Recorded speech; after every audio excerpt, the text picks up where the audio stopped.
Hello friends, welcome back. നമ്മൾ എടുക്കാൻ പോകുന്നത് ബിസിനസ് ആൻഡ് ഓർഗനൈസേഷൻ മാനേജ്മെൻറ്റിലെ 16ാമത്തെ ചാപ്റ്ററാണ് ലീഡർഷിപ്പ്. അപ്പോൾ ആദ്യമായിട്ട് നമുക്ക് എന്താണ് ലീഡർഷിപ്പ് എന്ന് നോക്കാം. ലീഡർഷിപ്പ് പറഞ്ഞാൽ എന്താണ്? ഒരു ബിസിനസ്സിൽ ഒരുപാട് മാനേജേഴ്സ് ഉണ്ടാവും. ഈ മാനേജേഴ്സാണ് നോർമലി ലോവർ ലെവലിലുള്ള ആളുകൾക്ക് എന്ത് വർക്കാണ് ചെയ്യേണ്ടത്, എങ്ങനെയാണ് വർക്ക് ചെയ്യേണ്ടത് എന്നുള്ളൊരു ഇൻസ്ട്രക്ഷൻ കൊടുക്കുക. പക്ഷേ ഒരു നോർമൽ ബിസിനസ് കേസിൽ ഒരു മാനേജർ ഇൻസ്ട്രക്ഷൻ കൊടുത്തു കഴിഞ്ഞാലും അത് അത്രത്തോളം എഫക്റ്റീവ് ആയിക്കോളുന്നില്ല. അയാൾക്ക് പ്രോപ്പറായിട്ടുള്ളൊരു ലീഡർഷിപ്പ് സ്കില്ലില്ലെങ്കിൽ എന്ത് ചെയ്യും, അയാളെ ഇൻസ്ട്രക്ഷൻ കൊടുക്കുന്നതും അയാളെ വർക്ക് ചെയ്യിപ്പിക്കുന്നതും അത്ര എഫക്റ്റീവായിട്ട് എന്ത് ചെയ്യും, ആ സബോർഡിനേറ്റ്സ് ആ വർക്ക് ചെയ്തോളുന്നില്ല. ഈ ഓർഗനൈസേഷൻ ഗോൾ അച്ചീവ് ചെയ്യാനൊക്കെ അതെന്തും ഒരു തടസ്സമായിട്ട് നിൽക്കും, ആ മാനേജർക്ക് പ്രോപ്പറായിട്ടുള്ളൊരു ലീഡർഷിപ്പ് സ്കില്ലില്ലെങ്കിൽ. അപ്പോൾ അതുകൊണ്ട് തന്നെ മാനേജ്മെൻറ്റിൽ ലീഡർഷിപ്പ് എന്നുള്ളത് ഏറ്റവും ഇമ്പോർട്ടൻ്റ് ആയിട്ടുള്ളൊരു കാര്യമാണ്. അയാളുടെ താഴെ വർക്ക് ചെയ്യുന്ന അല്ലെങ്കിൽ അയാളുടെ സബോർഡിനേറ്റ് ആയിട്ട് വർക്ക് ചെയ്യുന്ന ആൾക്കാരെ ഇൻസ്പയർ ചെയ്ത് അവരും കൂടെ ബിസിനസ്സിൻ്റെ ഒബ്ജക്റ്റീവ്സ് ഒക്കെ മനസ്സിലാക്കി കൊടുത്ത് ബിസിനസ്സിൻ്റെ ഒബ്ജക്റ്റീവ്സ് അച്ചീവ് ചെയ്യാൻ വേണ്ടി അവരെ പ്രചോദിപ്പിച്ച് അതിൽ വർക്ക് ചെയ്യിപ്പിക്കാൻ അയാളെ കൊണ്ട് സാധിച്ചാൽ മാത്രമേ ഒരു മാനേജറെ സംബന്ധിച്ചിടത്തോളം അയാൾക്ക് ലീഡർഷിപ്പ് സ്കില്ലുണ്ട് എന്ന് പറയാൻ പറ്റുള്ളൂ. നമുക്ക് എന്താണ് ലീഡർഷിപ്പ് നോക്കാം. Leadership is the activity of influencing people to strive willingly for a group objectives. അതായത് ഒരു ഗ്രൂപ്പ് ഒബ്ജക്റ്റീവ് അച്ചീവ് ചെയ്യാൻ വേണ്ടിയിട്ട് ആൾക്കാരെ ഇൻഫ്ലുവൻസ് ചെയ്യുക, ആ ഒരു പ്രോസസ്സിനെയാണ് ലീഡർഷിപ്പ് എന്ന് പറയാം. ഒരു ബിസിനസ്സിന് ഒരു ഒബ്ജക്റ്റീവ് ഉണ്ടാവും. ആ ഒബ്ജക്റ്റീവ് പ്രോപ്പറായിട്ട് അച്ചീവ് ചെയ്യണമെന്നുണ്ടെങ്കിൽ അവിടെ ഒരു മാനേജേഴ്സിന് പ്രോപ്പർ ലീഡർഷിപ്പ് സ്കിൽ ഉണ്ടാവുക എന്നുള്ളത് ഏറ്റവും ഇമ്പോർട്ടൻ്റ് ആയിട്ടുള്ള കാര്യമാണ്. അതുപോലെ തന്നെ ലീഡർഷിപ്പ് എന്ന് പറഞ്ഞാൽ ഒരു സോഷ്യൽ പ്രോസസ്സാണത്. അതായത് എംപ്ലോയീസിനെ നമ്മൾ പേടിപ്പിച്ചുകൊണ്ടോ മറ്റെന്തെങ്കിലും ഫോഴ്സ് ചെയ്തുകൊണ്ടോ ഒന്നും, അല്ലെങ്കിൽ ഡയറക്റ്റ് നമ്മളൊരു ഇൻസ്ട്രക്ഷൻ പ്രോപ്പറായിട്ട് ഫോമലായിട്ട് കൊടുത്തുകൊണ്ടൊന്നും എംപ്ലോയീസ് നല്ല രീതിയിൽ വർക്ക് ചെയ്തോളുന്നില്ല. അവർ നല്ല രീതിയിൽ വർക്ക് ചെയ്യണമെന്നുണ്ടെങ്കിൽ അവരെ സോഷ്യലായിട്ട് ഇൻഫ്ലുവൻസ് ചെയ്യുക എന്നുള്ളത് ഏറ്റവും ഇമ്പോർട്ടൻ്റ് ആയിട്ടുള്ളൊരു കാര്യമാണ്. ഇനി നമുക്കൊരു മാനേജർ ഒരു ലീഡർ തമ്മിലുള്ള വ്യത്യാസം എന്തൊക്കെ നോക്കാം. ഒരു മാനേജർ എന്ന് പറഞ്ഞാൽ ഒരു ഫോർമൽ പൊസിഷനാണത്. കമ്പനി ക്രിയേറ്റ് ചെയ്തിട്ടുള്ള ഒരു ഫോർമൽ പൊസിഷനാണുള്ളത്. ഒരു ഇൻസ്റ്റിറ്റ്യൂഷണൽ അതോറിറ്റിയും ഒരു മാനേജർക്ക് ഉണ്ടാവും. എന്നൊരു ലീഡറെ സംബന്ധിച്ചിടത്തോളം അയാൾക്കുണ്ടാവും പേഴ്സണൽ ഇൻഫ്ലുവൻസും ആൻഡ് ഫോളോവർ ആക്സെപ്റ്റൻസും. അയാൾ പറഞ്ഞു കഴിഞ്ഞാൽ ആക്സെപ്റ്റ് ചെയ്യാനുള്ള ഫോളോവേഴ്സും അയാൾക്കുണ്ടാവും. അതാണ് ലീഡർ. ഇനി മാനേജറെ core focus system, rule, target, procedure ഇതൊക്കെ ആയിരിക്കും ഒരു മാനേജറുടെ കോർ ഫോക്കസ്. എന്നാൽ ലീഡറെ സംബന്ധിച്ചിടത്തോളം അയാളെ core focus people, relationship, alignment, vision ഇതൊക്കെ ആയിരിക്കും ഒരു ലീഡറെ സംബന്ധിച്ചിടത്തോളം ഏറ്റവും കോർ ഫോക്കസ്. ഇനി ഒരു മാനേജർ സ്കോപ്പ് എന്നുള്ളത് പ്ലാനിങ്, ഓർഗനൈസിങ്, കൺട്രോളിങ് ഇതൊക്കെയാണ് ഒരു മാനേജറെ സംബന്ധിച്ചിടത്തോളം അയാളെ വർക്ക് സ്കോപ്പ് വരുന്നത്. എന്നാൽ ഒരു ലീഡറെ സംബന്ധിച്ചിടത്തോളം ഇൻഫ്ലുവൻസ് ചെയ്യുക, മോട്ടിവേറ്റ് ചെയ്യുക, ടീം ബിൽഡ് ചെയ്യുക ഇതൊക്കെയാണ് ഒരു ലീഡറെ സംബന്ധിച്ചിടത്തോളം അയാളുടെ വർക്കിൻ്റെ സ്കോപ്പ് വരുന്നത്. ഇനി ഒരു മാനേജർ ഒരു ഗ്രൂപ്പ് ടൈപ്പ് എന്നുള്ളത് ഫോർമൽ ഓർഗനൈസേഷൻ സ്ട്രക്ചർ ആയിരിക്കും അയാൾ ഹാൻഡിൽ ചെയ്യുന്നത്. ഒരു മാനേജറെ സംബന്ധിച്ചിടത്തോളം അയാൾ ഹാൻഡിൽ ചെയ്യുന്നത് ഫോർമൽ ഓർഗനൈസേഷൻ സ്ട്രക്ചർ ആയിരിക്കും. അത് ബിസിനസ്സിൻ്റെ ഒബ്ജക്റ്റീവ്സ് അച്ചീവ് ചെയ്യാൻ വേണ്ടിയിട്ട് ഫോർമലായിട്ട് ക്രിയേറ്റ് ചെയ്തിട്ടുള്ള ഒബ്ജക്റ്റീവ്സ് ആയിരിക്കും, ഗ്രൂപ്പ് ടൈപ്പ് ആയിരിക്കും മാനേജർ ഹാൻഡിൽ ചെയ്യുന്നത്. എന്നൊരു ലീഡർ എന്നുള്ളത് ഫോർമലായിട്ടുള്ള ഗ്രൂപ്പിനെ അയാൾ ഹാൻഡിൽ ചെയ്യും, എന്നാൽ ഇൻഫോർമൽ ആയിട്ടുള്ള ഗ്രൂപ്പിനെയും അയാൾ ഹാൻഡിൽ ചെയ്യും. അപ്പോൾ ഇത്രയും കാര്യങ്ങളായിരുന്നു കീ ഡിഫറൻസ് ഒരു മാനേജറെ സംബന്ധിച്ചിടത്തോളം ഒരു ലീഡറെ സംബന്ധിച്ചിടത്തോളം. മാനേജർ എന്ന് പറയുമ്പോൾ ഒന്നും കൂടെ അതോറിറ്റേറ്റീവ് പൊസിഷനാണ്, ഒരു ഫോർമൽ പൊസിഷനാണ് കമ്പനിയിൽ. എന്നൊരു ലീഡർ എന്നുള്ളത് ഒരു സോഷ്യൽ പൊസിഷനാണ്. അയാളുടെ റിലേഷൻഷിപ്പിലും അയാൾ ഇൻഫ്ലുവൻസിലൊക്കെ ബിൽഡ് ചെയ്തിട്ടുള്ള ഒരു സ്കില്ലാണ് അല്ലെങ്കിൽ റിലേഷൻഷിപ്പാണ് ഒരു ലീഡർക്ക് ഉണ്ടാവുക. നമുക്കൊരു എക്സാമ്പിൾ നോക്കാം. ഒരു ബ്രാഞ്ച് മാനേജർ, SBIൻ്റെ ഒരു ബ്രാഞ്ച് മാനേജർ എംപ്ലോയി അറ്റൻഡൻസ് ചെയ്യുമ്പോൾ എന്താണ്, എംപ്ലോയി അറ്റൻഡൻസും സൈനിങ് ലോണൊക്കെ അപ്രൂവ് ചെയ്യുമ്പോൾ അയാൾ എന്താണ്, ഒരു പ്രോപ്പർ മാനേജറാണ്. എന്നാൽ എന്തും അയാൾ തന്നെ ഒരു എംപ്ലോയീസിൻ്റെ ഒരു സോഫ്റ്റ്വെയർ ട്രാൻസിഷൻ്റെ സമയത്തും എംപ്ലോയീസ് ഒരു ചലഞ്ച് ഫേസ് ചെയ്യാണ്. ആ സമയത്ത് അവരെ കൂടുന്ന അവരെ മോട്ടിവേറ്റ് ചെയ്ത് ചെയ്യിപ്പിക്കുകയാണെങ്കിൽ അയാൾ ഒരു ലീഡറാണ്. അപ്പോൾ ഒരേ ആൾ തന്നെ ഒരു മാനേജറെ സംബന്ധിച്ചിടത്തോളം അയാൾ മാനേജറും ആയിരിക്കും അതേസമയം തന്നെ ലീഡറും ആയിരിക്കും. അങ്ങനെ ആയിക്കഴിഞ്ഞാൽ മാത്രമേ ഒരു മാനേജർ ഒരു നല്ല ലീഡറും കൂടി ആയിക്കഴിഞ്ഞാൽ മാത്രമേ ബിസിനസ്സിൻ്റെ ഒബ്ജക്റ്റീവ്സ് അച്ചീവ് ചെയ്യാൻ ഹെൽപ്പ് ചെയ്യുള്ളൂ. ഇനി ലീഡർഷിപ്പിൻ്റെ കുറച്ച് ക്യാരക്ടറിസ്റ്റിക്സ് നോക്കാം. ഒന്ന് കണ്ടിന്യൂസ് പ്രോസസ്സാണ്. ലീഡർഷിപ്പ് എന്നുള്ള ആൾക്കാരെ മനസ്സിലാക്കി അവരെ മോട്ടിവേറ്റ് ചെയ്ത് അവരെ ഇൻഫ്ലുവൻസ് ചെയ്ത് ബിസിനസ്സിൻ്റെ ഗോള് അച്ചീവ് ചെയ്യാൻ അവരെ പ്രാപ്തമാക്കുക എന്നുള്ളത് ഒരു കണ്ടിന്യൂസ് പ്രോസസ്സാണ്, ഒരു വൺ ടൈം പ്രോസസ്സ് അല്ലാതെ. അതുപോലെ തന്നെ റെസിപ്രോക്കൽ റിലേഷൻഷിപ്പ്. ഒരു ലീഡർഷിപ്പ് ആകുമ്പോൾ ലീഡർക്ക് അവരെ ഫോളോവേഴ്സിനോടുള്ള റിലേഷൻഷിപ്പ് ഉണ്ടാവും, ആ ഫോളോവർക്ക് ലീഡറോട് തിരിച്ചും ഒരു റിലേഷൻഷിപ്പ് ഉണ്ടാവും. ഈ രണ്ട് വേ റെസിപ്രോക്കൽ ആയിട്ടുള്ള റിലേഷൻഷിപ്പ് ഉണ്ടെങ്കിൽ മാത്രമേ ഒരു ലീഡർഷിപ്പ് പ്രോപ്പറായിട്ട് വർക്ക് ചെയ്യുള്ളൂ. എന്നൊരു മാനേജറെ സംബന്ധിച്ചിടത്തോളം ഒരു 2 വേ റിലേഷൻഷിപ്പ് അല്ലെങ്കിൽ 2 വേ കമ്മിറ്റ്മെന്റിന്റെ ആവശ്യമില്ല. പിന്നെ ഗോൾ കൺകറൻസ് എന്ന് പറയുമ്പോൾ അതായത് ഒരു ലീഡറെ സംബന്ധിച്ചിടത്തോളം ഓർഗനൈസേഷണൽ ഒബ്ജക്റ്റീവ്സ്, ഒരു ഓർഗനൈസേഷനൽ ഒബ്ജക്റ്റീവ് ഉണ്ടാവും. ആ ഓർഗനൈസേഷനിൽ വർക്ക് ചെയ്യുന്ന ഓരോ എംപ്ലോയീസിനും അവരുടേതായിട്ടുള്ള പേഴ്സണൽ ഒബ്ജക്റ്റീവ്സ് ഉണ്ടാവും. ഇത് രണ്ടും കൂടെ അലൈൻ ചെയ്ത് കൊണ്ടുപോകുക എന്നുള്ളതൊരു ലീഡറെ സംബന്ധിച്ചിടത്തോളം അല്ലെങ്കിൽ ലീഡർഷിപ്പിൻ്റെ ഇമ്പോർട്ടൻ്റ് ക്യാരക്ടറിസ്റ്റിക്സ് ആണ്. ഇനി എന്താണ് ഈ ലീഡർഷിപ്പിൻ്റെ ഇമ്പോർട്ടൻസ് നോക്കാം. എന്തുകൊണ്ടാണ് അത് ക്രിട്ടിക്കൽ ആയിട്ടുള്ളത് നോക്കാം. ഒന്ന്, ബിൽഡ് ടീം സ്പിരിറ്റ്. ഒരു കമ്പനിയിൽ നമുക്കറിയാം ഒരു പ്രോപ്പർ ആയിട്ടുള്ള ഒരു ടീം സ്പിരിറ്റ് ഉണ്ടെങ്കിൽ മാത്രമേ ഒരു കമ്പനിയിൽ ടീമായിട്ടായിരിക്കും വർക്ക് ചെയ്യുക. നമ്മൾ തന്നെ പറഞ്ഞു കഴിഞ്ഞു, പ്രൊഡക്ഷൻ ഇപ്പോൾ ഒരു മാനുഫാക്ചറിങ് കമ്പനി ആണെങ്കിൽ പ്രൊഡക്ഷന് ടീം ഉണ്ടാവും, മാർക്കറ്റിന് ടീം ഉണ്ടാവും, അക്കൗണ്ട്സിന് ടീം ഉണ്ടാവും, ഫൈനാൻസ് വേറെ ടീം ഉണ്ടാവും. ഇങ്ങനെ ഒരു ടീമായിട്ടാണ് ഒരു കമ്പനി, ഒരു ഓർഗനൈസേഷൻ വർക്ക് ചെയ്യുക. ഈ എല്ലാ എംപ്ലോയീസും കൂടെ കോർഡിനേറ്റ് ചെയ്ത് വർക്ക് ചെയ്താൽ മാത്രമേ ബിസിനസിൻ്റെ കോർ ഒബ്ജക്റ്റീവ്സ് അച്ചീവ് ചെയ്യാൻ പറ്റുള്ളൂ. അപ്പോൾ അതിനൊരു ടീം സ്പിരിറ്റ് എന്നുള്ളത് ഏറ്റവും ഇമ്പോർട്ടൻ്റ് ആയിട്ടുള്ളൊരു കാര്യമാണ്. അതുകൊണ്ട് തന്നെ ലീഡർഷിപ്പിൽ ടീം സ്പിരിറ്റ് ബിൽഡ് ചെയ്യുക എന്നുള്ളത് ഏറ്റവും ഇമ്പോർട്ടൻ്റ് ആയിട്ടുള്ളൊരു കാര്യമാണ്. പിന്നെ ആക്ട് ആസ് എ ലിങ്ക്. ഈ ലീഡേഴ്സ് ആയിരിക്കും നോർമലി എംപ്ലോയീസിനെയും ടോപ്പ് മാനേജ്മെൻറ്റിനെയും തമ്മിൽ കണക്ട് ചെയ്യുന്നത്. അതായത് ടോപ്പ് മാനേജ്മെൻറ്റ് എന്തെങ്കിലും കമ്മ്യൂണിക്കേഷൻ എംപ്ലോയീസിലേക്ക് പാസ് ചെയ്യാനും ഇനി എംപ്ലോയീസിൻ്റെ കമ്മ്യൂണിക്കേഷൻ ടോപ്പ് മാനേജ്മെൻറ്റിലേക്ക് പാസ് ചെയ്യാനും ഒരു ലീഡർ ആയിരിക്കും അതിൻ്റെ ഒരു ഇൻ്റർമീഡിയറ്റ് ആയിട്ട് അല്ലെങ്കിൽ ലിങ്ക് ആയിട്ട് ആക്ട് ചെയ്യുന്നുണ്ടാവാം. പിന്നെ ഇംപ്രൂവ് മൊറൈൽ.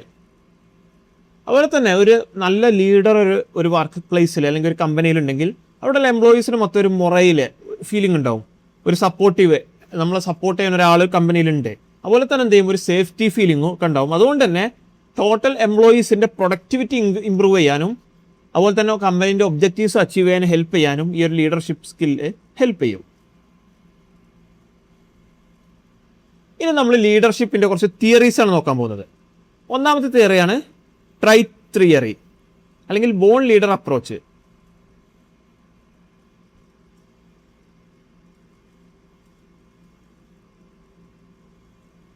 ഈ ഒരു തിയറി പ്രകാരം സക്സസ്ഫുൾ ലീഡേഴ്സ് എന്താണ്, അവർ ബോൺ ആസ് ലീഡേഴ്സായിട്ട് ബോൺ ചെയ്ത ആൾക്കാരാണ്, അല്ലെങ്കിൽ ലീഡേഴ്സായിട്ട് ജനിച്ച ആൾക്കാർ എന്നാണ് ഈ തിയറി പറയുന്നത്.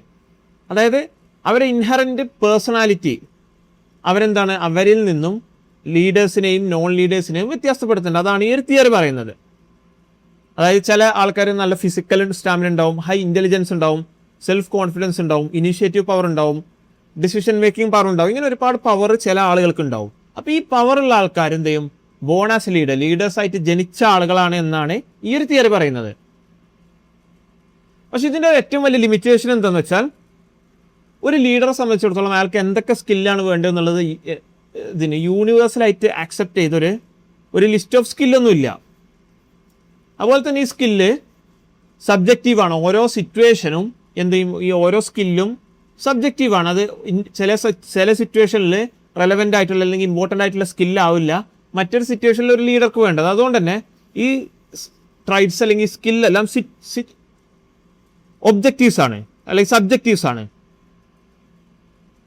അപ്പോൾ ഈ ഒരു തിയറി സിറ്റുവേഷൻ്റെ ഒരു ഇമ്പാക്റ്റിനെ കംപ്ലീറ്റ് ഇഗ്നോർ ചെയ്യുന്നൊരു തിയറിയാണ് ഈ ഒരു ട്രൈറ്റ് തിയറി. അതായത് ഈ ഒരു തിയറി പ്രകാരം നോർമലി നല്ല high intelligence, physical stamina, self confidence, initiative, decision making പവറൊക്കെ ഉള്ള ആളുകൾ ഓട്ടോമാറ്റിക്കായിട്ട് ലീഡേഴ്സ് ആയിരിക്കും എന്നാണ് ഈ ഒരു തിയറി പറയുന്നത്. ഇനി ബിഹേവിയറൽ തിയറീസ് പറഞ്ഞാൽ എന്താണ് ലീഡേഴ്സ് ചെയ്യുന്നത്, അതിൻ്റെ ബേസിലാണ് ഈ ബിഹേവിയറൽ തിയറീസ് ഡെവലപ്പ് ചെയ്തിട്ടുള്ളത്. അതിൽ ഒന്നാമത്തെ തിയറിയാണ് മിഷിഗൻ യൂണിവേഴ്സിറ്റി സ്റ്റഡീസ്. അതായത് മിഷിഗൻ യൂണിവേഴ്സിറ്റി സ്റ്റഡിയിൽ 2 കാറ്റഗറി ഓഫ് ലീഡേഴ്സിനെയാണ് അവർ ഐഡൻറ്റിഫൈ ചെയ്തിട്ടുള്ളത്. ഒന്ന്, എംപ്ലോയി സെൻറ്റേർഡ് ലീഡേഴ്സ്. അതായത് ഈ ടൈപ്പ് ലീഡേഴ്സ് എംപ്ലോയി സെൻറ്റേർഡ് ആയിരിക്കും. അതായത് അവരൊരു genuine concern for their wellbeing, എംപ്ലോയീസിൻ്റെ വെൽബീയിങ്ങിന് ഒരു ജെന്യൂൻ കൺസേൺ ഉണ്ടാവും, അവർ കൺസേൺ കാണിക്കും. ഇൻവോൾവ് ദം ഇൻ ഗോൾ, അതായത് ബിസിനസ്സിൻ്റെ ഗോൾ സെറ്റിങ്ങിൻ്റെ പ്രോസസ്സിലും സിസ്റ്റം അല്ലെങ്കിൽ ഒരു പ്രോസസ്സ് ഡെവലപ്പ് ചെയ്യുന്നതിലൊക്കെ എംപ്ലോയീസിനെ ഇൻവോൾവ് ചെയ്യും. അതുകൊണ്ട് തന്നെ ഈ ഒരു പ്രോസസ്സ് എന്ത് ചെയ്യും, ഈ ഒരു ലീഡർഷിപ്പ് സ്റ്റൈല് എംപ്ലോയീസിൻ്റെ മൊറൈൽ ഇമ്പ്രൂവ് ചെയ്യാനും പ്രൊഡക്ടിവിറ്റി ഇമ്പ്രൂവ് ചെയ്യാനും വളരെ ഹെൽപ്പ് ചെയ്യും.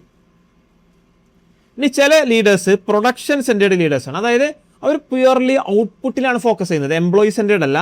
എത്ര പ്രൊഡക്റ്റ് കൂടുതൽ പ്രൊഡ്യൂസ് ചെയ്യുന്നുള്ള ഒരു പ്രൊഡക്ഷൻ സെൻറ്റേഡ് ആയിട്ടുള്ള ലീഡേഴ്സാണിത്. എന്ത് ചെയ്യും, അവർ പക്ക ഒരു പ്രൊഡക്ഷൻ ഫോക്കസ് ആയിരിക്കും. അതുപോലെ തന്നെ റിജിഡ് സ്റ്റാൻഡേർഡും ക്ലോസ് സൂപ്പർവിഷനൊക്കെ ചെയ്തുകൊണ്ടായിരിക്കും എംപ്ലോയീസിനെ കൺട്രോൾ ചെയ്യുന്നുണ്ടാവുക. അതുകൊണ്ട് തന്നെ ഇതൊരു ലോ മൊറയിലും ഹൈ എംപ്ലോയി ടേൺ ഓവറും വരാൻ ഈ ഒരു പ്രൊഡക്ഷൻ സെൻറ്റേർഡ് ലീഡർഷിപ്പ് സ്റ്റൈലിൽ ചാൻസ് ഉണ്ട്. ഓക്കെ, ഇനി നമുക്ക് അടുത്ത തിയറി നോക്കാം. അത് ഓഹിയോ സ്റ്റേറ്റ് യൂണിവേഴ്സിറ്റി സ്റ്റഡി. അതായത് ഈ ഒരു 2 ഇൻഡിപെൻഡൻ്റ് ആയിട്ടുള്ള ബിഹേവിയറൽ ഡയമെൻഷനാണ് ഈ ഒരു സ്റ്റഡിയിൽ ഐഡൻറ്റിഫൈ ചെയ്യുന്നത്. ഒന്ന് initiating structure, task forced behaviour where the leaders defines role, work force and communication channel. അതായത് ഇതൊരു ടാസ്ക് ഫോഴ്സ്ഡ് ബിഹേവിയർ ആണ്. അതായത് ലീഡർ എന്ന് പറഞ്ഞാൽ ഒരു റോൾ ഡിഫൈൻ ചെയ്യുക, വർക്ക് ഫ്ലോ, കമ്മ്യൂണിക്കേഷൻ ചാനൽ, ഇതൊക്കെ ചെയ്യുന്ന ആളുകളെയാണ്, ഇതൊക്കെ ഡിഫൈൻ ചെയ്യുന്ന ആളുകളെയാണ് ലീഡർ എന്ന് പറയാം. ഒരു ടാസ്ക് ഫോഴ്സ്ഡ് ബിഹേവിയർ, ഇതെല്ലാം ഡിഫൈൻ ചെയ്യുന്ന ആളുകൾ ഓട്ടോമാറ്റിക്കായിട്ട് ലീഡേഴ്സ് ആയിരിക്കും.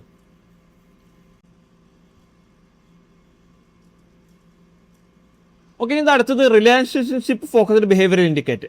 അതായത് റിലേഷൻഷിപ്പ് ഫോക്കസ് ആയിട്ടുള്ളൊരു ബിഹേവിയർ ഇൻഡിക്കേറ്റ്, അത് എന്താണ്, ഈ ഒരു റിലേഷൻഷിപ്പ് ഫോക്കസ്ഡ് ആയിട്ടുള്ളൊരു ലീഡർഷിപ്പ് സ്റ്റൈൽ എന്നുള്ളത് ഒന്ന് മ്യൂച്വൽ ട്രസ്റ്റ്, വാംത്ത്, റെസ്പെക്റ്റ്, ഇതിൻ്റെയൊക്കെ ബേസിൽ ഡെവലപ്പ് ചെയ്തിട്ടുള്ള, അല്ലെങ്കിൽ ഇതിൻ്റെയൊക്കെ ബേസിൽ ലീഡേഴ്സ് ആവുന്നതാണ് relationship focused behaviour.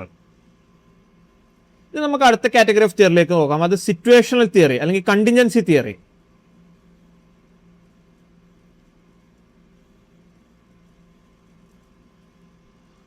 These theories argues that no single leadership style is best. Success depends on matching behavior to the situation. അതായത് situational theory എന്ന് പറയുന്ന നമ്മൾ ഏത് റിലേഷൻ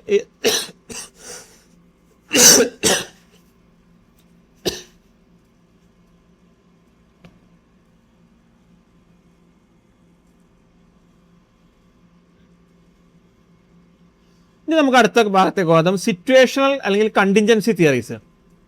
അതായത് ഈ ഒരു തിയറി പ്രകാരം ഒരു ലീഡർഷിപ്പ് സ്റ്റൈലും ബെസ്റ്റ് അല്ല. അതായത് സിറ്റുവേഷൻ അനുസരിച്ചാണ് ഓരോ ലീഡേഴ്സും അവരെ ലീഡർഷിപ്പ് സ്റ്റൈൽ തീരുമാനിക്കേണ്ടത്. ഇതിലൊന്നാമത്തെ തിയറിയാണ് Fiedler's contingency model, developed by Fiedler. It state effectiveness depend on how favourable the situation. അതായത് ഒരു ലീഡർഷിപ്പ് സ്റ്റൈലിൻ്റെ എഫക്റ്റീവ്നെസ് തീരുമാനിക്കുന്നത് സിറ്റുവേഷൻ എത്രത്തോളം ഫേവറബിൾ ആണ്, അതിൻ്റെ ബേസ് ചെയ്തിട്ടാണ് ലീഡർഷിപ്പിൻ്റെ എഫക്റ്റീവ്നെസ് തീരുമാനിക്കുന്നത്. അതായത് ലീഡർ മെമ്പർ റിലേഷൻഷിപ്പ് എത്രത്തോളം സ്ട്രോങ് ആണ്, അതിൻ്റെ ബേസ് ചെയ്തിലായിരിക്കും ലീഡർഷിപ്പിൻ്റെ സക്സസ് തീരുമാനിക്കുന്നത്. Task structure, position power, highly favourable and unfavourable situation, intermediate, ഇതുപോലത്തെ സിറ്റുവേഷൻസ് ബേസ് ചെയ്തായിരിക്കും ഒരു ലീഡർഷിപ്പ് സ്റ്റൈൽ അല്ലെങ്കിൽ ലീഡർഷിപ്പിൻ്റെ എഫക്റ്റീവ്നെസ് എത്രത്തോളം ഉണ്ട് എന്നുള്ളത് തീരുമാനിക്കപ്പെടുന്നത്. ഇതാണ് ഈ ഒരു തിയറി പറയുന്നത്. ഇതിന്റെ രണ്ടാമത്തെ തിയറിയാണ് പാത്ത് ഗോൾ തിയറി. അതായത് ഈ ഒരു തിയറി പ്രകാരം ഈ തിയറി പറയുന്നത് ലീഡേഴ്സിന് എപ്പോഴും ഒരു ക്ലിയർ പാത്ത് ഉണ്ടായിരിക്കണം. ഓർഗനൈസേഷൻ ഗോൾ അച്ചീവ് ചെയ്യാൻ വേണ്ടിയിട്ട് ഒരു ക്ലിയർ പാത്ത്, ഓർഗനൈസേഷൻ ഗോൾ എന്താണോ അതിലേക്ക് എത്താനുള്ള ഒരു ക്ലിയർ പാത്ത് ലീഡേഴ്സിന് ഉണ്ടായിരിക്കണം. ലീഡേഴ്സ് ഇതെങ്ങനെയാണ് ചെയ്യുന്നത്? ഓപ്പറേഷണൽ റോഡ് ബ്ലോക്ക്, അതുപോലെ തന്നെ പെർഫോമൻസ് ലീഡൊക്കെ ചെയ്തിട്ടാണ്. അതായത് ഓപ്പറേഷനിൽ എന്തെങ്കിലും ബ്ലോക്ക് ഉണ്ടെങ്കിൽ അത് റിമൂവ് ചെയ്യുക, അല്ലെങ്കിൽ എന്തെങ്കിലും തടസ്സങ്ങൾ ഉണ്ടെങ്കിൽ അത് റിമൂവ് ചെയ്യുക. അതുപോലെ തന്നെ പെർഫോമൻസ് ഇമ്പ്രൂവ് ചെയ്തിട്ടും ഒക്കെയാണ് എന്ത് ചെയ്യുക, ഈ ഒരു പാത്ത് ലീഡേഴ്സ് കണ്ടുപിടിക്കുക, അല്ലെങ്കിൽ ആ ഒരു സക്സസ്സിലേക്കുള്ള പാത്ത് ലീഡേഴ്സ് ആ ഒരു പാത്തിലേക്ക് എത്തുക. ഇതാണ് പാത്ത് ഗോൾ തിയറി. ഇനി നമുക്ക് ലീഡർഷിപ്പ് സ്റ്റൈൽസ് നോക്കാം. ഏതൊക്കെ സ്റ്റൈൽ ലീഡർഷിപ്പ് ആണെന്നുള്ളത് നോക്കാം. ഒന്ന് ഓട്ടോക്രാറ്റിക് അല്ലെങ്കിൽ അതോറിറ്റേറ്റീവ് സ്റ്റൈല്. ഈ ഒരു സ്റ്റൈൽ പ്രകാരം ഈ ഒരു സ്റ്റൈലിൽ ഒരു മാനേജർ ഡിസിഷൻ മേക്കിംഗ് പ്രോസസ്സ് എല്ലാം സെൻട്രലായിട്ട് മാനേജർ സ്വന്തമായിട്ട് കൊടുക്കുക. അതായത് മാനേജർ തീരുമാനം എടുത്ത് ആ തീരുമാനം സബോർഡിനേറ്റിലേക്ക് പാസ് ചെയ്യും. എന്നിട്ട് എന്ത് ചെയ്യും, സബോർഡിനേറ്റ് ആ ഓർഡേഴ്സ് ഫോളോ ചെയ്യുന്ന പ്രോസസ്സാണ്, അല്ലെങ്കിൽ ആ ഒരു ടൈപ്പ് ലീഡർഷിപ്പിനാണ് ഓട്ടോക്രാറ്റിക് സ്റ്റൈൽ എന്ന് പറയാം. ഇതിൻ്റെ അഡ്വാൻറ്റേജസ് എന്തൊക്കെയാണ്? ഒന്ന്, റാപ്പിഡ് ഡിസിഷൻ മേക്കിംഗ് പെട്ടെന്ന് എടുക്കാൻ പറ്റും. അതുപോലെ തന്നെ എന്തെങ്കിലും ക്രൈസിസ് ഉണ്ടെങ്കിൽ വളരെ എഫക്റ്റീവാണ്, കാരണം വളരെ പെട്ടെന്ന് തീരുമാനം എടുത്തിട്ട് ആ തീരുമാനം നടപ്പിലാക്കാൻ സാധിക്കും. എന്നതിൻ്റെ കുറച്ച് കോൺസിക്വൻസസ് എന്തൊക്കെയാണ്? എംപ്ലോയീസിന് ഫ്രസ്ട്രേഷൻ ഉണ്ടായിരിക്കും. കാരണം അവരെ ഡിസിഷൻ മേക്കിങ്ങിലും മറ്റ് പ്രോസസ്സിലൊന്നും പാർട്ടിസിപ്പേറ്റ് ചെയ്യാത്തതുകൊണ്ട് തന്നെ എംപ്ലോയീസിന് ചില ഫ്രസ്ട്രേഷൻസ് ഉണ്ടാവും, ലോ മൊറയിലായിരിക്കും. അതുപോലെ തന്നെ ഫ്യൂച്ചറിൽ ടാലൻറ്റ് വളർന്നു വരാനുള്ള സാധ്യതകളൊക്കെ ഈ ഒരു ലീഡർഷിപ്പ് സ്റ്റൈലിൽ കുറവാണ്. എന്നാൽ ഇത് ഏറ്റവും സ്യൂട്ടായിട്ടുള്ള സിറ്റുവേഷൻ എന്താണ്? ചിലപ്പോൾ നമ്മൾ വർക്കേഴ്സ് എല്ലാം ഇൻഎക്സ്പീരിയൻസ്ഡ് ആയിട്ടുള്ളതാണ്, അല്ലെങ്കിൽ ടൈം സെൻസിറ്റീവ് ആയിട്ട് കംപ്ലീറ്റ് ചെയ്യേണ്ട ചില പ്രൊജക്റ്റുകളുണ്ട്. ഇങ്ങനത്തെ സിറ്റുവേഷൻ ആണെങ്കിൽ ഈ ഒരു സ്റ്റൈലാണ്, ഓട്ടോക്രാറ്റിക് സ്റ്റൈലാണ് ഏറ്റവും സ്യൂട്ടായിട്ടുള്ളത്. ഇനി ഡെമോക്രാറ്റിക് അല്ലെങ്കിൽ പാർട്ടിസിപ്പേറ്റീവ് സ്റ്റൈൽ എന്ന് പറയാം. ഈ ഒരു സ്റ്റൈലിൽ ലീഡറിനായിരിക്കും തീരുമാനം എടുക്കുക, പക്ഷേ തീരുമാനം എടുക്കുന്നതിന് മുന്നായിട്ട് എംപ്ലോയീസിനും കൂടെ അല്ലെങ്കിൽ അവരെ സബോർഡിനേറ്റിനും കൂടെ പാർട്ടിസിപ്പേറ്റ് ചെയ്തിട്ട് അവരും കൂടെ അഭിപ്രായം ഓരോ തീരുമാനം എടുക്കുന്നതിന് മുന്നേ മാനേജേഴ്സും ചോദിച്ച് മനസ്സിലാക്കി അതും കൂടെ കൺസിഡർ ചെയ്തിട്ടുള്ള തീരുമാനമായിരിക്കും എടുക്കുക. അപ്പോൾ ഇതിൻ്റെ അഡ്വാൻറ്റേജസ് എന്താണ്? High employee commitment. കാരണം എംപ്ലോയീസും കൂടെ ഡിസിഷൻ മേക്കിംഗ് പ്രോസസ്സിൽ പാർട്ടിസിപ്പേറ്റ് ചെയ്തുകൊണ്ട് തന്നെ ആ ഒരു ഒബ്ജക്റ്റീവ് അച്ചീവ് ചെയ്യാനുള്ള എംപ്ലോയീസിൻ്റെ കമ്മിറ്റ്മെൻറ്റ് കൂടുതലായിരിക്കും. പിന്നെ ഇംപ്രൂവ്ഡ് ജോബ് സാറ്റിസ്ഫാക്ഷൻ. ഈ ഒരു കേസിൽ ജോബ് സാറ്റിസ്ഫാക്ഷൻ കൂടുതലായിരിക്കും. അതുപോലെ തന്നെ ഗ്രൂപ്പ് പെർഫോമൻസും കൂടുതലായിരിക്കും. ആ ഒരു ലീഡർ ഫോളോവർ റിലേഷൻഷിപ്പ് അവിടെ കൂടുതലായിട്ടുള്ളതുകൊണ്ട് തന്നെ പെർഫോമൻസ്, ഓവറോൾ ഗ്രൂപ്പ് പെർഫോമൻസ് കൂടുതലായിരിക്കും. ഇതിൻ്റെ ഒരു കോൺസിക്വൻസ് എന്താണ്? ചിലപ്പോൾ ഈ എല്ലാ എംപ്ലോയീസിനോടും എല്ലാവരോടും അഭിപ്രായം ചോദിച്ച് ഓരോരുത്തരെയും തീരുമാനം പരിഗണിക്കേണ്ടത് കൊണ്ട് തന്നെ എന്ത് ചെയ്യും? ചിലപ്പോൾ തീരുമാനങ്ങൾ, ഇമ്പോർട്ടൻ്റ് ആയിട്ടുള്ള തീരുമാനങ്ങൾ എടുക്കാൻ ലേറ്റ് ആവാൻ ചാൻസ് ഉണ്ട്. ഇനി ബെസ്റ്റ് സ്യൂട്ടഡ് ഫോർ ഈ ഒരു ഡെമോക്രാറ്റിക് സ്റ്റൈൽ ഏറ്റവും സ്യൂട്ടായിട്ടുള്ളത് ഹൈലി സ്കിൽഡ് പ്രൊഫഷനാണ് നമ്മൾ അണ്ടറിൽ വർക്ക് ചെയ്യുന്നതെങ്കിൽ ഈ ഡെമോക്രാറ്റിക് അല്ലെങ്കിൽ പാർട്ടിസിപ്പേറ്റീവ് സ്റ്റൈൽ ലീഡർഷിപ്പാണ് ഏറ്റവും സ്യൂട്ടായിട്ടുള്ളത്. ഫോർ എക്സാമ്പിൾ IT ഫേം ഒക്കെ ആണെങ്കിൽ ആ ഒരു ടെക്നിക്കൽ കാര്യങ്ങൾ ചിലപ്പോൾ IT ടെക്നീഷ്യൻസിനോട് അല്ലെങ്കിൽ അതിൽ എക്സ്പേർട്ട് ആയിട്ടുള്ള ആളുകളോട് പാർട്ടിസിപ്പേറ്റ് ചെയ്യേണ്ടി വരും ഡിസിഷൻ എടുക്കുമ്പോൾ. അപ്പോൾ ഇങ്ങനത്തെ സിറ്റുവേഷൻ ആണെങ്കിൽ ഹൈലി സ്കിൽഡ് പ്രൊഫഷണൽസാണ് നമ്മൾ വർക്ക് ചെയ്യുന്നുണ്ടെങ്കിൽ, നമ്മൾ അണ്ടറിൽ വർക്ക് ചെയ്യുന്നുണ്ടെങ്കിൽ ഡെമോക്രാറ്റിക് അല്ലെങ്കിൽ പാർട്ടിസിപ്പേറ്റീവ് സ്റ്റൈൽ ലീഡർഷിപ്പാണ് ഏറ്റവും നല്ലത്. ഇനി ലെസി ഫെയർ അല്ലെങ്കിൽ ഫ്രീ റെയിൻ സ്റ്റൈൽ. അതായത് ഈ ഒരു സ്റ്റൈലിൽ എംപ്ലോയീസിന് മാക്സിമം ഫ്രീഡം എംപ്ലോയീസിനായിരിക്കും കൊടുക്കുക. അത് ഈ ഒരു സ്റ്റൈലിൽ എംപ്ലോയീസിന് ഗോൾ സെറ്റ് ചെയ്യുന്നത് എംപ്ലോയീസിനായിരിക്കും കംപ്ലീറ്റ് ഫ്രീഡം. ആ ഒരു പ്രൊജക്റ്റിൻ്റെ ഗോൾ സെറ്റ് ചെയ്യാനും അത് ഇംപ്ലിമെൻ്റ് ചെയ്യാനുള്ള കംപ്ലീറ്റ് ഫ്രീഡം എംപ്ലോയീസിന് കൊടുക്കുമായിരിക്കും. അപ്പോൾ എന്താണ് ഇതിൽ എംപ്ലോയീസിൻ്റെ മോട്ടിവേഷൻ വളരെ കൂടുതലായിരിക്കും. അതാണ് ഇതിൻ്റെ ഒരു ഏറ്റവും അഡ്വാൻറ്റേജസ്. എന്നാൽ എന്താവും ഇതിൻ്റെ ഒരു ഡിസഡ്വാൻറ്റേജ് അല്ലെങ്കിൽ കോൺസിക്വൻസ് ആയിട്ട് പറയുകയാണെന്നുണ്ടെങ്കിൽ ചില സമയത്ത് എന്തും ഓർഗനൈസേഷൻ ഗോളിന് എക്സാക്റ്റ് മാച്ച് ആയിക്കോളണമെന്നില്ല ചിലപ്പോൾ എംപ്ലോയീസിൻ്റെ തീരുമാനങ്ങൾ. അപ്പോൾ അതുകൊണ്ട് തന്നെ ഇത് ഓർഗനൈസേഷണൽ ഗോളിനായിട്ട് മിസ്മാച്ച് ചെയ്യാനുള്ള ചാൻസ് ഉണ്ട്. ഇനി ഇത് best suited for research scientist, independent consultants അല്ലെങ്കിൽ ഹൈലി ട്രെയിൻഡ് സ്പെഷ്യലിസ്റ്റിനൊക്കെയാണ് നമ്മൾ ഹാൻഡിൽ ചെയ്യുന്നുണ്ടെങ്കിൽ ഈ ഒരു സ്റ്റൈലാണ് ഏറ്റവും ഫ്രീ റേഞ്ച് സ്റ്റൈലാണ് ഏറ്റവും സ്യൂട്ടായിട്ടുള്ളത്.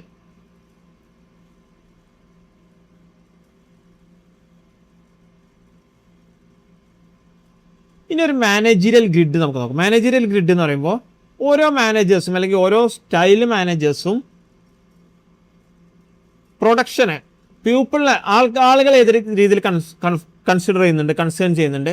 എന്നാൽ അതുപോലെ തന്നെ കമ്പനി അല്ലെങ്കിൽ പ്രൊഡക്ഷൻ അല്ലെങ്കിൽ കമ്പനിയിലെ പ്രോസസ്സിനെ ഏതൊക്കെ രീതിയിൽ കൺസിഡർ ചെയ്യുന്നുണ്ട് എന്നതിൻ്റെ ബേസ് ചെയ്തിൽ മാനേജ്മെൻറ്റ് സ്റ്റൈലിനെ അല്ലെങ്കിൽ മാനേജേഴ്സിനെ നമുക്ക് 5 രീതിയിൽ ക്ലാസിഫൈ ചെയ്യാൻ പറ്റും. അതിലൊന്നാമത്തെ സ്റ്റൈലാണ് ഇംപ്രൂവൈസ്ഡ് മാനേജ്മെൻറ്റ്. അവരെ കൺസേൺ ഫോർ പീപ്പിളിന് വേണ്ടിയുള്ള കൺസേൺ കുറവായിരിക്കും. കൺസേൺ ഫോർ പ്രൊഡക്ഷൻ അല്ലെങ്കിൽ കമ്പനിക്ക് വേണ്ടിയുള്ള കൺസേൺ ആയിരിക്കും കുറവായിരിക്കും. അപ്പോൾ എന്താണ് ഒരു key idea? Do nothing management. ഒരു മാനേജ്മെൻറ്റ് എന്നുള്ള രീതിയിലൊന്നും ചെയ്യുന്നില്ല.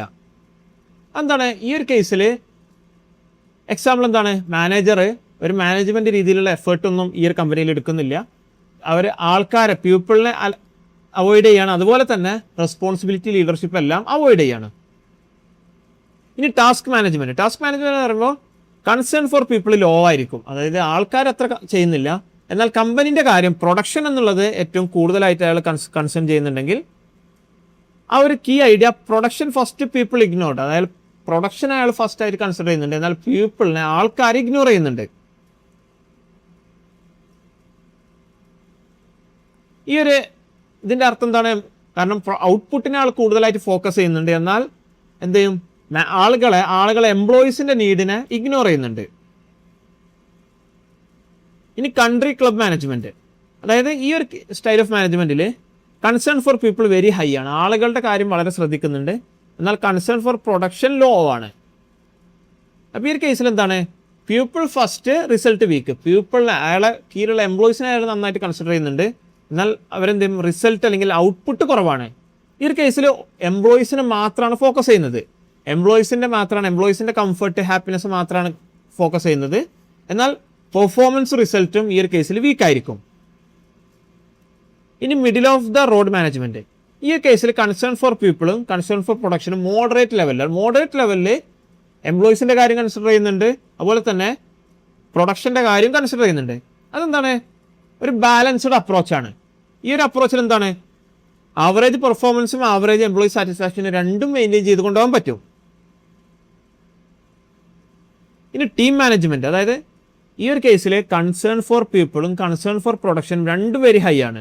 ഇതാണ് ബെസ്റ്റ് ബാലൻസ്ഡ് ലീഡർഷിപ്പ് സ്റ്റൈൽ.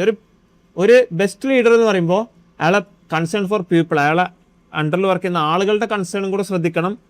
അതിൻ്റെ കൂടെ തന്നെ പ്രൊഡക്ഷൻ്റെ അല്ലെങ്കിൽ കമ്പനീൻ്റെ കൺസേണും കൂടെ ശ്രദ്ധിക്കുക എന്നുള്ളത് ഏറ്റവും ഇമ്പോർട്ടൻ്റ് ആയിട്ടുള്ള ഒരു കാര്യമാണ്.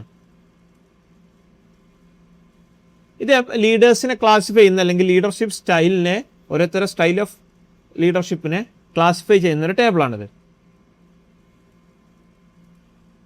ഇനി ഒരു ലീഡറെ ക്വാളിറ്റീസ് എന്തൊക്കെ നോക്കാം. അതിൽ ഏറ്റവും ഇമ്പോർട്ടൻ്റ് ആയിട്ടുള്ള ക്വാളിറ്റിയാണ് എമ്പതി എന്ന് പറയുമ്പോൾ, ഇപ്പോൾ ഞാനൊരു ലീഡറാണ്, എൻ്റെ അടുത്ത് വന്നിട്ട് എൻ്റെ അണ്ടറിലുള്ള ഒരു സബോർഡിനേറ്റ് ഒരു കാര്യം അവതരിപ്പിക്കുമ്പോൾ അയാളുടെ ഭാഗത്ത് നിന്ന് ആ കാര്യത്തെക്കുറിച്ച് ചിന്തിക്കാനും അതിലൊരു തീരുമാനങ്ങൾ എടുക്കാനും എനിക്ക് സാധിക്കണം. അതായത് മറ്റുള്ളവരുടെ വിഷനിലൂടെ അല്ലെങ്കിൽ മറ്റുള്ളവരുടെ കാഴ്ചപ്പാടിലൂടെ ഒരു പ്രോബ്ലത്തെ നോക്കുന്നതിനാണ് എമ്പതി എന്ന് പറയാം. ഇനി സെൽഫ് കോൺഫിഡൻസ്, ഒരു മാനേജർ അല്ലെങ്കിൽ ഒരു ലീഡറെ സംബന്ധിച്ചിടത്തോളം അയാൾക്ക് സെൽഫ് കോൺഫിഡൻ്റ് ആയിരിക്കും. അയാൾ കാൽക്കുലേറ്റഡ് റിസ്ക് എടുക്കാനും അതുപോലെ തന്നെ എന്ത് ചെയ്യണം, അയാൾക്ക് ചില കാര്യങ്ങൾ ഡെലിഗേറ്റ് ചെയ്യാനും അതോറിറ്റി ഡെലിഗേറ്റ് ചെയ്യാനൊക്കെ അയാൾക്ക് കഴിയുന്നുണ്ടെങ്കിൽ മാത്രമേ അയാൾ ഒരു എഫക്റ്റീവ് ആയിട്ടുള്ള ലീഡർ ആവുള്ളൂ. പിന്നെ ഒബ്ജക്റ്റീവ് ആയിരിക്കണം. അതായത് ഇപ്പോൾ ഒരു സ്റ്റാഫുകളെ ഡീൽ ചെയ്യുന്ന കാര്യത്തിൽ എപ്പോഴും ഒബ്ജക്റ്റീവ് ആയിരിക്കണം. ഒബ്ജക്റ്റീവ് എന്ന് പറയുമ്പോൾ ഫെയർ ആയിരിക്കണം, ആൾക്കാരെ ഡീൽ ചെയ്യുമ്പോൾ ന്യായമായിട്ടുള്ള രീതിയിലും. അതുപോലെ തന്നെ ഫ്രീ ഫ്രം ഇമോഷൻസ് ഒന്നും കലർത്തിയ ആളുകളോട് ഡീൽ ചെയ്യാൻ പാടില്ല. അതുപോലെ തന്നെ ഫേവറിസം എന്ന് പറയുമ്പോൾ ഒരു എംപ്ലോയീസിനെ ആൾക്ക് ഇഷ്ടമാണ്, ഒരു എംപ്ലോയീസിനെ ആൾക്ക് ഇഷ്ടമല്ല. അപ്പോൾ ഇഷ്ടമുള്ള എംപ്ലോയീസിനെ നന്നായിട്ട് പ്രൊമോട്ട് ചെയ്യുന്നു, എന്നാൽ അയാൾക്ക് അത്ര ഇൻട്രസ്റ്റ് ഇല്ലാത്ത എംപ്ലോയീസിനെ പ്രൊമോട്ട് ചെയ്യുന്നില്ല. ഇതിനാണ് ഫേവറിസം എന്ന് പറയാം. ഇതൊന്നും ഒരു മാനേജർ ചെയ്യാൻ പാടില്ല. പിന്നെ എന്താണ്, ഡിസിഷൻ മേക്കിംഗ് പവർ വേണം. അതായത് അയാളുടെ കയ്യിൽ ഒരു കേസ്, ഒരു ഡിസിഷൻ മേക്കിങ്ങിൻ്റെ സിറ്റുവേഷൻ വന്നു കഴിഞ്ഞാൽ ആ സിറ്റുവേഷൻസ് അനലൈസ് ചെയ്ത് ഏറ്റവും സ്യൂട്ടായിട്ടുള്ളൊരു ഡിസിഷൻ എടുക്കാനുള്ള കഴിവും കൂടെ ഒരു മാനേജർക്ക് ഉണ്ടായിരിക്കണം. പിന്നെ കമ്മ്യൂണിക്കേഷൻ സ്കില്ല്, അതായത് ആളുകളായിട്ട് എക്സ്പ്ലെയിൻ ചെയ്താനും, ഇപ്പോൾ ഒരു കമ്പനീൻ്റെ ഗോള് ആളുകൾക്ക് എക്സ്പ്ലെയിൻ ചെയ്ത് കൊടുക്കാനും, അതുപോലെ തന്നെ ആളുകളുടെ അല്ലെങ്കിൽ എംപ്ലോയീസിൻ്റെ കൺസേൺ മാനേജ്മെൻറ്റിനെ എക്സ്പ്ലെയിൻ ചെയ്ത് കൊടുക്കണമെന്നുണ്ടെങ്കിലും മനസ്സിലാക്കി കൊടുക്കണമെന്നുണ്ടെങ്കിലും എഫക്റ്റീവ് കമ്മ്യൂണിക്കേഷൻ സ്കില്ല് ഒരു ലീഡർക്ക് ഏറ്റവും ഇമ്പോർട്ടൻ്റ് ആയിട്ട് ഉണ്ടാകേണ്ട ഒരു ക്വാളിറ്റിയാണ്. ഇത് നമുക്ക് ഈ യൂണിറ്റ് വൈൻഡപ്പ് ചെയ്യുന്നതിന് ഇതിൻ്റെ സമ്മറി നോക്കാം. നമ്മൾ ആദ്യം പറഞ്ഞത് എന്താണ് ലീഡർഷിപ്പ്, എന്താണ് മാനേജ്മെൻറ്റ്. ലീഡർഷിപ്പ് എന്ന് പറയുമ്പോൾ ഒരു ഫോർമൽ അതോറിറ്റിയാണ്, മാനേജ്മെൻറ്റ് എന്നുള്ളത് ഒരു ഫോർമൽ അതോറിറ്റിയാണ്.